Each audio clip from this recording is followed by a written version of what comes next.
দুই দুষ্ট বন্ধু ব্যাগ ভরে বাগান থেকে অনেকগুলো আম চুরি করে নিয়ে আসছে। এখন এই আমগুলো ভাগ করবে কোথায়? তারা দুইজন মিলে পরামর্শ করে সিদ্ধান্ত নিল তাদের পাশে থাকা একটা নির্জন কবরস্থানের ভেতরে বসে আমগুলোকে ভাগ করবে। যে কথা সেই কাজ। তারা সেই কবরস্থানের দেওয়াল টপকে সেই কবরস্থানের মধ্যে ঢুকবে, এমন সময় সেই ব্যাগ থেকে দুইটা আম দেওয়ালের বাইরে পড়ে গেল। যাই হোক, তারা তাদের সিদ্ধান্ত অনুযায়ী আমগুলোকে ভাগ করতেছে। দোস্ত, একটা তোর একটা আমার, একটা তোর একটা আমার।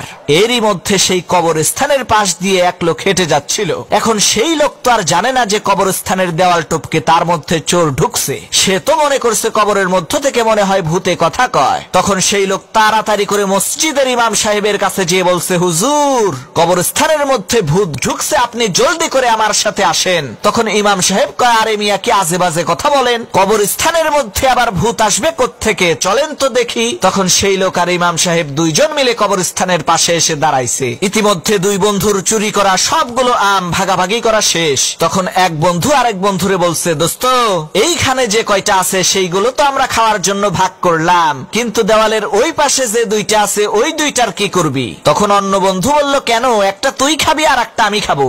দুই চোর বন্ধুর এই কথা শুনে দেওয়ালের ওই পাশে দাঁড়িয়ে থাকা ইমাম সাহেব আর সেই লোক প্রচন্ড ভয়ের চোটে লুঙ্গি মাথায় নিয়ে বাড়ির দিকে দৌড়াচ্ছে আর বলছে, ওরে রাক্ষস, তোগরে দুইজনের পাও ধইরা মাপ চাই, আমারে খাস না রে, আমারে খাস না।